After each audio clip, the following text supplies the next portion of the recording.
একসময় মক্কা ও মদিনায় অমুসলিমদের রাজত্ব চললেও ইসলামের বিজয়ের সাথে সাথে কমে আসতে শুরু করে অমুসলিমদের দৌরাত্ম্য।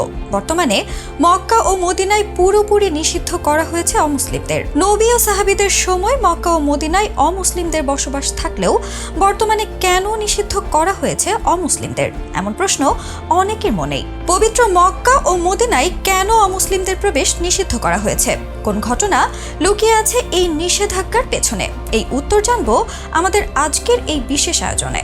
বছর দুয়েক আগে পবিত্র মক্কা নগরীতে একজন অমুসলিম আমেরিকান নাগরিককে প্রবেশের সহযোগিতা করায় গ্রেফতার করা হয় এক সৌদি নাগরিককে। এই ঘটনার পর থেকে জনমনে প্রশ্ন জাগে, কেন পবিত্র মক্কা নগরীতে অমুসলিমদের প্রবেশ নিষেধ।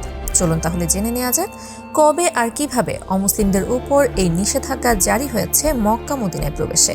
629 খ্রিস্টাব্দে খাইবারের যুদ্ধে মুসলিমদের বিজয়ের মাধ্যমে ইসলামের প্রকাশ্য শত্রু ইহুদিদের শক্তি পুরোপুরি নিঃশেষ করে দেওয়া হয়। শর্ত দেয়া হয় শুধুমাত্র কর প্রদানের মাধ্যমে তারা নির্দিষ্ট একটি এলাকায় থাকতে পারবে। হযরত ওমর রাদিয়াল্লাহু তাআলা আনহুর শাসনামলে ফের একবার মাথা নাড়া দিয়ে ওঠে অমুসলিমরা। শুরু হয় মুসলিমদের বিরুদ্ধে একের পর এক চক্রান্ত ও ষড়যন্ত্র। তা দেখে মহাবীর হযরত ওমর রাদিয়াল্লাহু তাআলা আনহু শক্ত হাতে দমন করেন অমুসলিমদের, বিতাড়িত করেন মদিনা থেকে। পরবর্তীতে মদিনায় যতজন শাসক এসেছেন কেউই কোনো ইহুদিকে মদিনায় প্রবেশের অনুমতি দেননি। চলুন এবার দেখে নেওয়া যাক অমুসলিমদের মক্কা প্রবেশের ক্ষেত্রে পবিত্র কোরআনে কি বলে। প্রিয় নবী হযরত মুহাম্মদ সাল্লাল্লাহু আলাইহি ওয়াসাল্লামের সময়ে মক্কায় অমুসলিমদের বসবাস ছিল, কিন্তু সূরা আত-তাওবা নাজিলের পর মসজিদুল হারামে তাদের প্রবেশ নিষিদ্ধ করা হয়। এই সূরার একটি আয়াতে স্পষ্ট বলা হয়েছে মুশরিকরা অপবিত্র, তাই তারা মক্কা বিজয়ের পর যেন মসজিদুল হারামের নিকটে প্রবেশ না করে। তাই আধুনিক সময়ে এসেও সৌদি সরকার মক্কা ও মদিনার পবিত্রতা রক্ষা করতে সম্পূর্ণ নিষিদ্ধ করেছে অমুসলিমদের। পবিত্র কোরআনে স্পষ্টভাবে নিষেধাজ্ঞার পর বহু অমুসলিম এখনও প্রশ্ন তোলে মক্কা মদিনায় প্রবেশ নিয়ে। তাদের ভাষ্যমতে সৌদি সরকার এই আইনের মাধ্যমে স্বৈরাচারিতা করছে। অমুসলিমদের এমন ভ্রান্ত ধ্যান ধারণার বিপক্ষে ইসলামী চিন্তাবিদ ডক্টর জাকির নায়েক বেশ দারুণ একটি যুক্তি দিয়েছেন।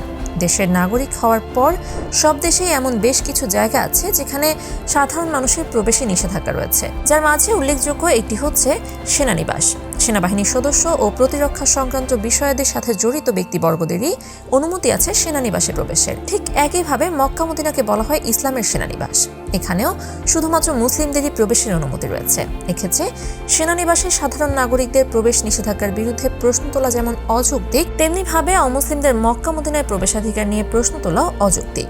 Every country has certain areas which are called as cantonment area. Cantonment area means only the military and the people who are involved in the defense of the country allowed. Similarly, Makkah and Medina, both the Haramain, they are the cantonment areas of Islam.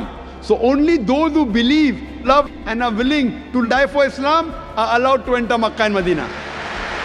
এবার একটু ভিন্নভাবে মক্কা মদিনায় অমুসলিমদের প্রবেশ নিষেধ প্রসঙ্গটি বিশ্লেষণ করা যায়। পরাশক্তি আমেরিকা বরাবরই বিশ্বের কাছে নিজেদের সাধু হিসেবে প্রমাণে ব্যস্ত থাকলেও তৃতীয় বিশ্বের কোনো নাগরিক আমেরিকার কাছ থেকে ভিসা চাইলে তাকে মেনে চলতে হয় শত শত নিয়ম। এসব নিয়মের বাইরে এমনও কিছু দুরূহ ও দুর্লভ শর্ত রয়েছে যা তৃতীয় বিশ্বের একজন সাধারণ নাগরিকের পক্ষে মেনে নেওয়া প্রায় অসম্ভব। এক্ষেত্রে কাউকেই প্রশ্ন তুলতে দেয়া যায় না কেন আমেরিকা তৃতীয় বিশ্বের দেশগুলোর প্রতি এতটা শক্ত অবস্থানে আছে। ভিসা দেওয়ার ক্ষেত্রে শুধু আমেরিকায় নয়, প্রায় প্রতিটি দেশ কম বেশি শক্ত অবস্থানে আছে। ঠিক তেমনিভাবে মক্কা ও মদিনায় প্রবেশের ক্ষেত্রেও পৃথিবীর যে কোনো দেশের মানুষকে যে শর্তটি মানতে হবে তা হচ্ছে মুসলিম হওয়ার সার্টিফিকেট প্রদান করতে হবে। মূলত যুগের পর যুগ ধরে মুসলিমদের বিরুদ্ধে অমুসলিমদের চক্রান্ত ষড়যন্ত্রের ফলে সৃষ্টি হওয়া যুদ্ধ আর কলহের জের ধরেই অমুসলিমদের উপর নিষেধাজ্ঞা জারি করা হয়েছে মক্কা মদিনায় প্রবেশে। ইসলাম বরাবরই শান্তি প্রতিষ্ঠায় বিশ্বাসী, তাই মক্কা মদিনায় শান্তি প্রতিষ্ঠার লক্ষ্যেই অমুসলিমদের ওপর সৌদি সরকার জারি করে এই আইন। পরিশেষে প্রতিটি ধর্মেরই রয়েছে কিছু বিধিনিষেধ, তেমনি ইসলামের রয়েছে শান্তি প্রতিষ্ঠার লক্ষ্যে কিছু বিধিনিষেধ। এছাড়া অমুসলিমদের ক্ষেত্রে ইসলাম শান্তি, সাম্য ও সহানুভূতির নির্দেশ প্রদান করে। সেই সাথে এক ধর্মকে অন্য ধর্মের ওপর জোরপূর্বক কোনো বিধান চাপিয়ে দেয়াকে ইসলাম কখনোই সমর্থন করে না।